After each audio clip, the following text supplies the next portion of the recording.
warahmatullahi wabarakatuh. Waalaikumsalam warahmatullahi wabarakatuh. Yang terhormat dosen penguji uji kinerja UKIM Pendidikan Profesi Guru dalam jabatan tahun 2022. Perkenalkan, saya Edi Kurniawan SPDI. Saya sebagai guru akidah akhlak Madrasah Sanawiyah DDI Al-Kausar Bukasian, Pulau Kepulauan, Kabupaten Kota Baru, Provinsi Kalimantan Selatan, sekaligus mahasiswa pendidikan profesi guru dalam jabatan tahun 2022 angkatan kedua di LPTK Universitas Islam Negeri Samarinda. Pada hari ini, Kamis tanggal 27 Oktober 2022, saya akan melaksanakan praktek pembelajaran untuk memenuhi ujian kinerja pendidikan profesi guru dalam jabatan tahun 2022. Berikut ini video praktek pembelajaran saya. Selamat menyaksikan dan terima kasih. Assalamualaikum warahmatullahi wabarakatuh. Waalaikumsalam warahmatullahi wabarakatuh. Waalaikumsalam warahmatullahi wabarakatuh. Waalaikumsalam warahmatullahi wabarakatuh. Selamat siang. Siang. Bagaimana kabar pada hari ini? Alhamdulillah luar biasa. Semangat. Terima kasih.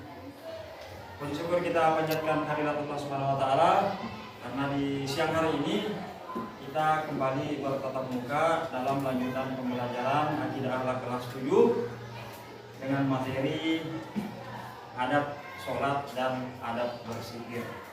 Nah, sebelum kita masuk ke pembelajaran, seperti biasa untuk mengambil berkah pada pembelajaran kita pada hari ini, kita awali dengan berdoa bersama.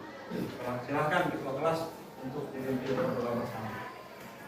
Sebelum kita belajar, mari kita berdoa dimulai. Bismillahirrahmanirrahim.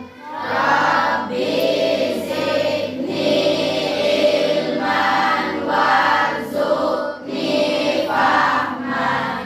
Walhamdulillahi rabbil alamin. Ya. Adapun tujuan pembelajaran dalam materi adab sholat dan zikir, ada beberapa yang harus dicapai oleh peserta didik.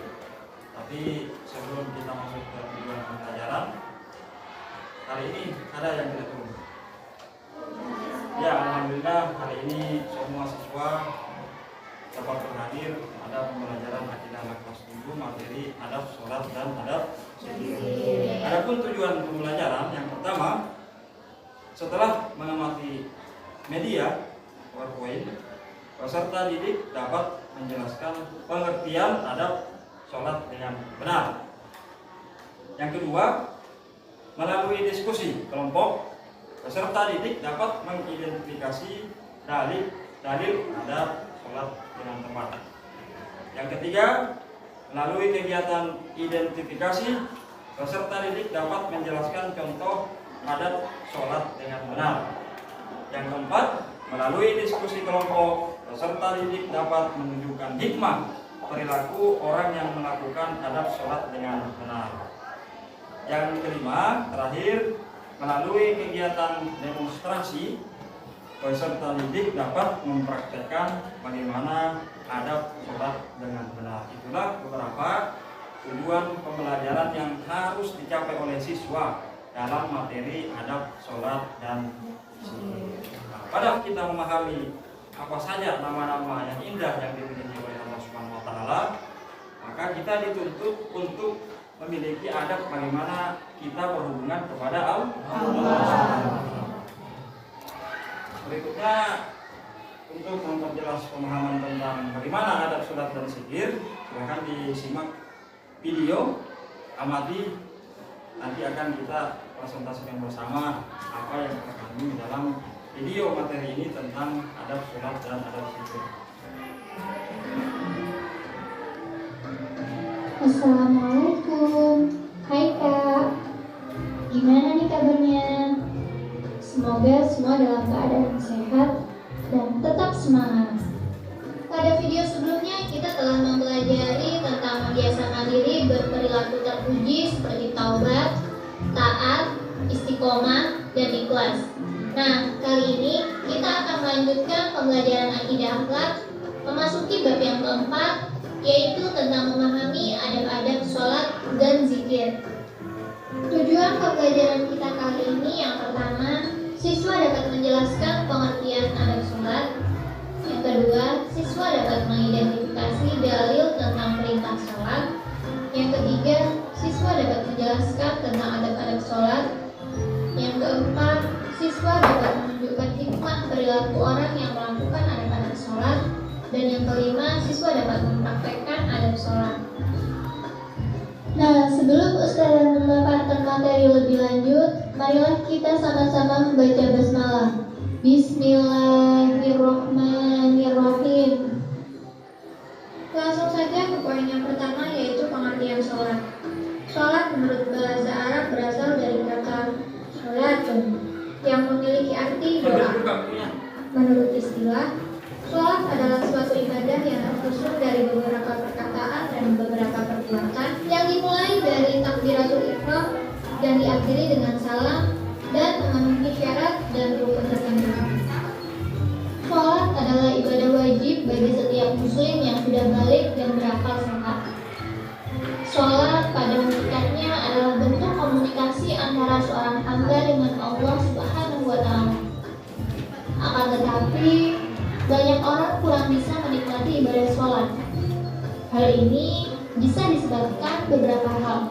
Di antaranya adalah karena ia menganggap sholat hanyalah rutinitas belaka, sehingga sholatnya tidak berdampak apa-apa dalam kehidupannya.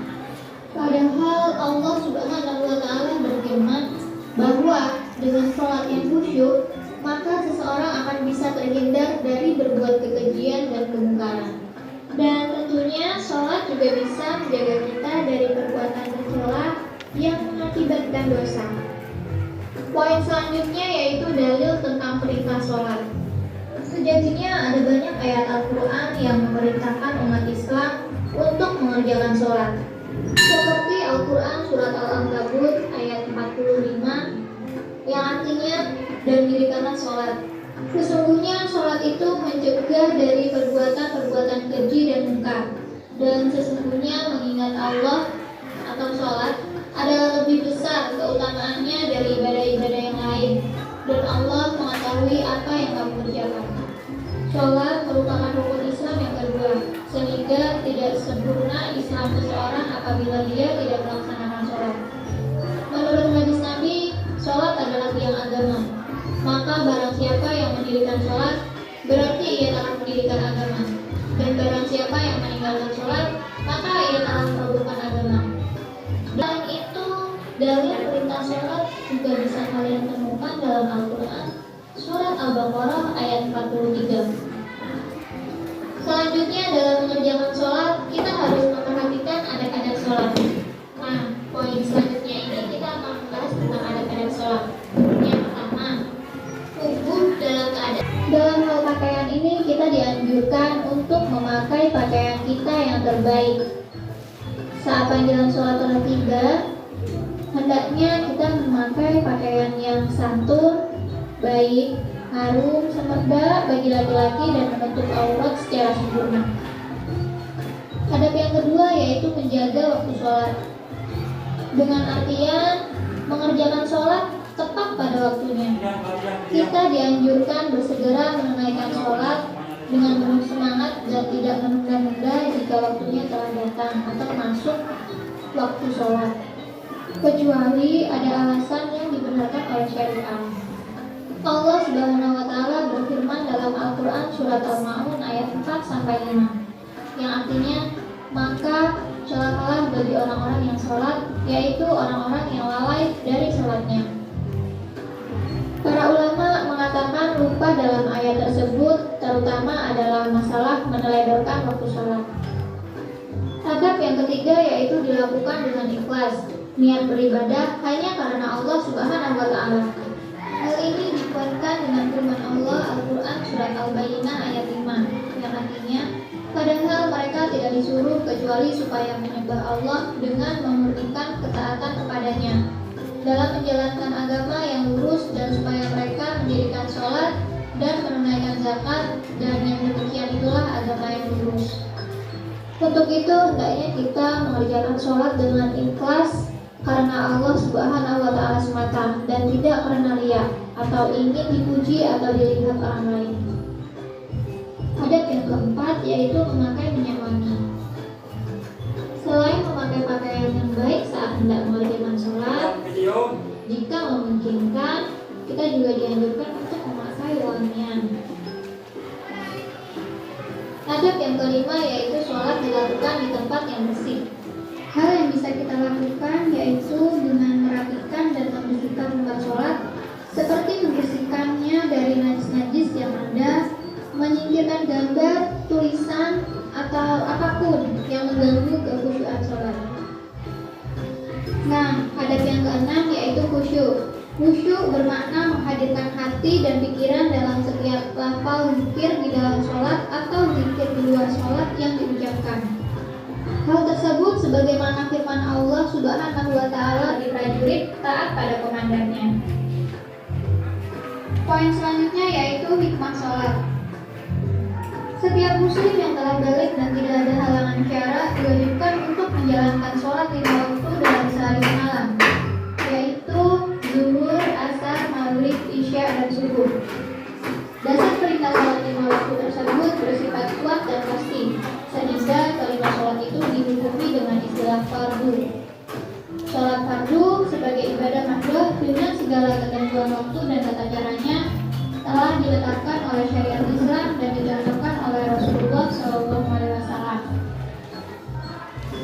Hal tersebut mengandung beberapa hikmah atau keutamaan, di antaranya yang pertama, senantiasa beriman dan ingat kepada Allah Subhanahu wa Ta'ala. Yang kedua, senantiasa hidup bersih, karena setiap hendak melaksanakan sholat harus bersuci terlebih dahulu, seperti mandi maupun wudhu. Yang ketiga yaitu senantiasa memiliki keteguhan hati dalam kebenaran dan memiliki hati yang bersih dari segala rasa dan sifat buruk. Yang keempat, menimbulkan ketentraman jiwa dan terhindar dari gangguan kejiwaan maupun stres, karena kita yakin dan merasa ada tempat bergantung dan menyandarkan diri yaitu Allah yang Maha Kuasa. Hikmah yang kelima yaitu mendidik disiplin dan menghargai waktu. Jelas, karena dalam adab-adab sholat kita dituntut untuk menjaga waktu. Yang keenam, menjadikan hati tenang, karena sholat merupakan hubungan antara hamba dengan penciptanya. Yang ketujuh, menyadarkan manusia tentang hakikat dirinya yang merupakan hamba Allah Subhanahu wa Ta'ala. Yang kedelapan, sholat dapat menjauhkan diri dari perbuatan keji dan munkar. Hal tersebut sesuai dengan Al-Quran Surat Al-Ankabut ayat 45 yang telah dijelaskan tadi. Lalu hikmah yang kesembilan yaitu sholat dapat menjauhkan diri dari sifat sombong. Mengapa demikian? Karena bacaan-bacaan di dalam sholat adalah kata-kata baik yang banyak mengandung pujian sekaligus doa kepada Allah, memuji Allah Subhanahu wa Ta'ala. Artinya mengakui kelemahan kita sebagai manusia, sehingga melatih kita untuk senantiasa menjadi orang yang rendah hati dan tidak sombong. Alhamdulillah, sekian dulu pemaparan materi dari Ustazah. Semoga apa yang Ustazah sampaikan dapat dipahami dengan benar. Semoga bermanfaat dan sampai jumpa.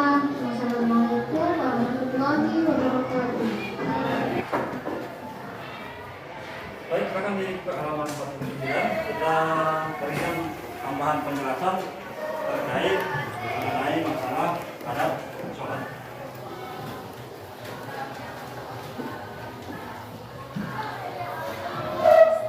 Ya, tolong diperhatikan.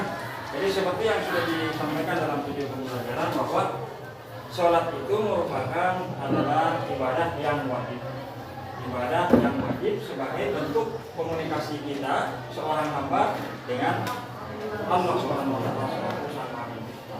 Tetapi di kalangan orang banyak pada umumnya, sholat ini seolah-olah menjadi kegiatan rutinitas belaka, bukan sebagai bentuk ibadah kepada Allah Subhanahu wa taala. Artinya, ketika seseorang itu melaksanakan sholat dengan tujuan sebagai bentuk rutinitas belaka, kegiatan harian belaka, maka itu tidak merupakan. Maka dari itu di sini kita belajar bagaimana cara dan cara kita melakukan sholat. Karena sholat yang sudah kita sampaikan tadi bahwa sholat ini sebagai bentuk komunikasi kita kepada Allah Subhanahu wa taala. Bagaimana kita berbicara kepada Allah Subhanahu wa taala, bagaimana kita berhubungan kepada Allah Subhanahu wa taala. Maka dari itu kita harus memperhatikan beberapa adab ketika kita melakukan ibadah sholat. Ada beberapa adab yang harus kita perhatikan dalam melaksanakan sholat itu. Yang pertama, ya, menjaga waktu dan batas. Jadi ketika kita akan melaksanakan sholat, yang harus kita perhatikan dulu adalah menjaga waktunya. Kalau memang sholat zuhur yang kita laksanakan sholat dengan waktu. Jangan melaksanakan sholat zuhur ketika akan masuk waktu asar. Jangan juga melaksanakan sholat asar sebelum masuk waktu asar. Jadi harus diperhatikan waktu dan sholatnya.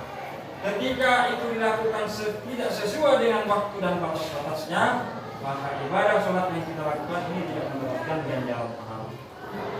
Jadi yang harus kita perhatikan yang pertama adalah menjaga waktu dan batas-batas. Yang kedua, memperhatikan tempat sujud.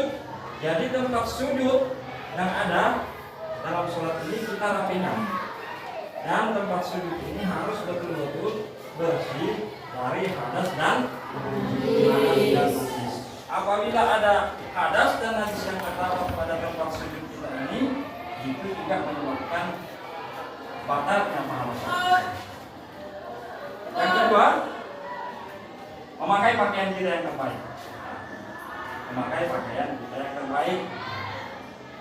Maka dari itu sholat ini jangan hanya menjadi kegiatan rutinitas belaka, kegiatan yang dilakukan setiap waktu, itu namanya rutin. Sholat ini harus dianggap sebagai hubungan, bentuk komunikasi kita seorang hamba kepada Allah Subhanahu wa taala. Pakaian yang harus kita pakai adalah pakaian yang terbaik. Jangan memakai pakaian yang tidak baik. Jadi harus pakai yang terbaik. Terus yang paling utama juga memakai wangi. Jangan yang dipakai untuk bermain dipakai lagi sholat. Dan jauhkan dari pakaian itu tidak boleh ada yang bergambar. Bergambar entah itu gambar di depan atau di belakang, terutama yang di belakang. Karena biasanya kalau ada gambar kita memakai pakaian yang bergambar di belakang, bertulisan di belakang, itu dibaca oleh makmum yang ada di belakang kita. Nah, karena kita ini kan cukup punya makmum, jadi harus betul-betul diperhatikan. Selanjutnya adalah kita menyesatkan sama yang bersih. Jangan menyesatkan bersih ketika dalam pelaksanaan sholat.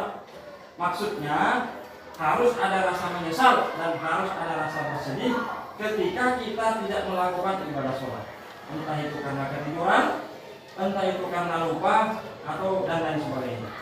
Inilah yang harus menimbulkan menyesal dan bersedih karena tidak melakukan sholat. Jangan menyesal pada saat melaksanakan sholat. Ini akan mengganggu kehusuan pelaksanaan sholat. Dan yang kelima adalah supaya kita ini khusyuk. Khusyuk ini dalam artian selalu mengingat Allah Subhanahu wa taala, tidak mengingat yang lain.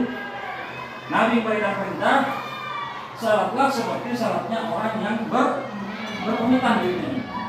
Maksudnya salatlah seakan-akan ini adalah salat kita yang terakhir di dunia. Manakala kalau kita ini salat seolah kita berpamitan, niscaya salat kita ini akan benar-benar kita laksanakan sebaik-baiknya tanpa ada gangguan dari apapun dan siapapun. Itulah beberapa adab yang harus kita perhatikan dalam terhadap di sini ada pertanyaan terkait masalah bagaimana adab sholat. Silakan. Nah, kalau tidak ada, itu lembar kegiatan konsultatif sudah kita bagikan ke masing-masing siswa. Silakan kerjakan berdasarkan kelompok yang sudah ditentukan. Jawabannya silakan diambil dari video visual yang sudah kita tampilkan dan buku yang sudah kita bagikan. Silakan dikerjakan.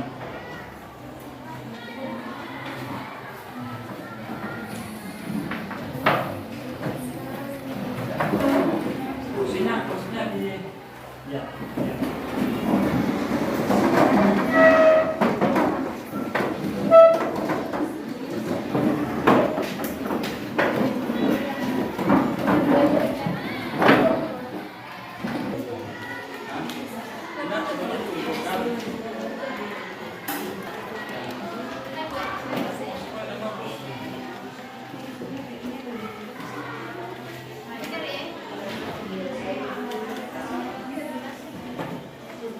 Apa indikasi dari Maya ketika Maya ini terkena penyakit malaria di dalam? Indikasi sama aja, tanda-tanda apa tanda-tanda orang yang sudah melakukan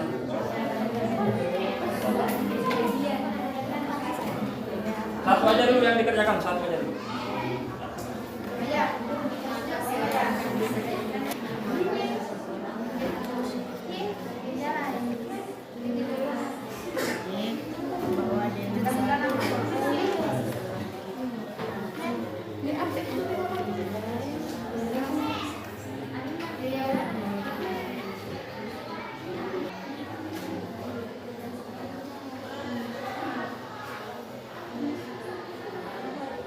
Jawabannya singkat-singkat aja, jawabannya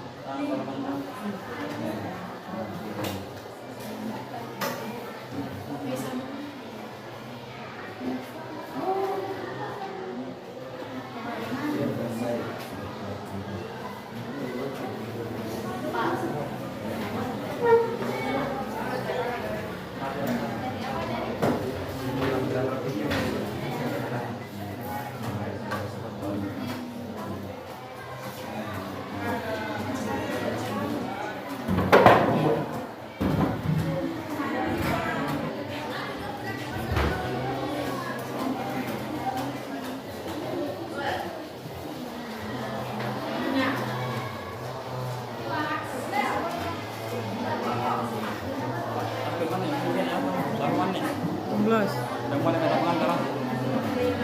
Iya, bisa itu dia. Ada 30 ah?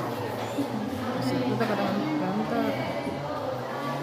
19 dia di luar video deh.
tangannya pada khusyuk dalam sholat.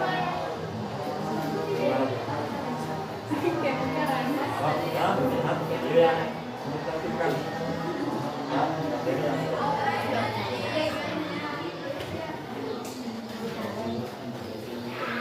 jadi simak video.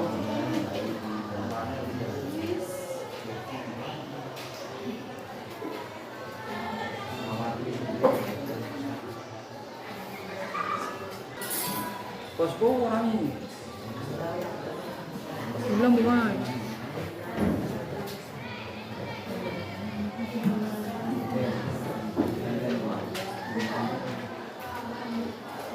yang selesai satu kelompok satu nomor. Kalau sudah selesai, jadi satu nomor di luar daripada kegiatan ini.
Di bagian lu, perhatikan. Karena ini semua tugas kerja perusahaan itu dari kan. Jadi untuk belajar kita ada sholat dan zikir. Jadi adapun kesimpulan kita pada hari ini terkait materi pembelajaran tentang adab sholat dan adab zikir adalah bahwa sholat itu adalah ibadah yang wajib. Sholat itu adalah ibadah yang wajib. Sebagai bentuk apa tadi? Sebagai bentuk komunikasi terhadap Allah. Dan di dalam melaksanakan sholat itu apa yang harus kita perhatikan? Adab. Apa yang harus kita perhatikan? Jadi dalam melaksanakan sholat yang harus kita perhatikan adalah adab demi untuk menjaga kehusuan di dalam sholat. Itulah pelajaran kita pada hari ini. Insya Allah akan kita lanjut pada pertemuan berikutnya terkait masalah adab zikir. Masih dalam amalan hubungan kepada Allah SWT. Jadi untuk hari ini pembelajaran kita cukup dulu. Insya Allah akan kita lanjut pada pertemuan berikutnya. Terima kasih. Akhiri, assalamualaikum warahmatullahi wabarakatuh.